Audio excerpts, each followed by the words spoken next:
미래의 삶에 대한 소망. 여하튼 현세의 삶에 대한 추악한 사랑이 거쳐진 곳에는 더 좋은 것에 대한 소원이 더해져야 한다.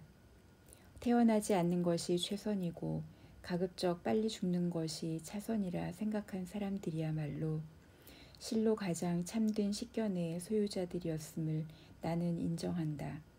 전도서 4장 2절 3절. 과연 하나님의 빛과 참된 종교를 상실한 그들이 불행하지도 않고 혐오스럽지도 않은 무엇을 삶 속에서 볼 수 있었겠는가? 그들이 슬픔과 눈물 속에서 가족들의 생일을 지냈으며 엄숙한 즐거움 속에서 그들의 장례식을 행했던 것은 이유가 없지 않았다. 그럼에도 불구하고 그들은 이로부터 아무런 유익도 얻을 수 없었다.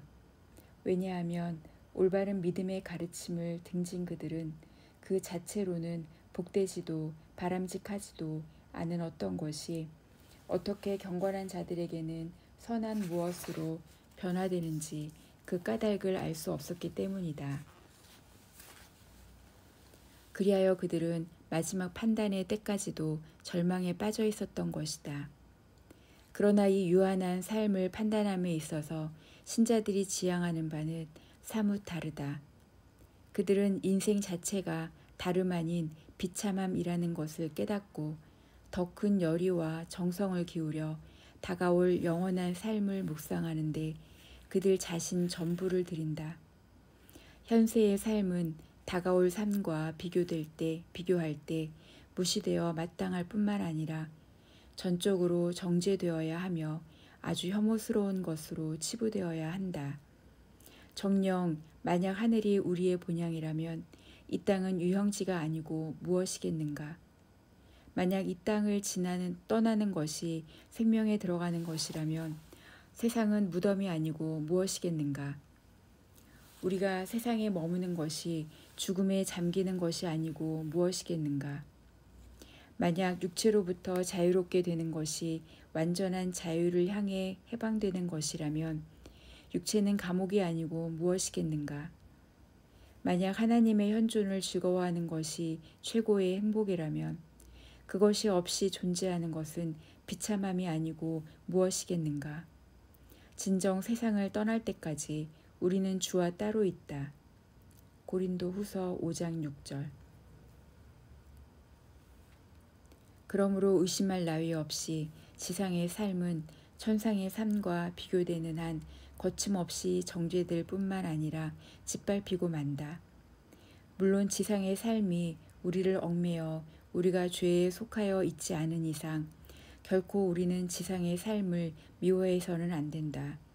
그러나 그 미움이 어떠하든지 간에 그것이 그대로 우리의 삶 자체를 변화시키는 무엇이 되도록 해서도 안 된다.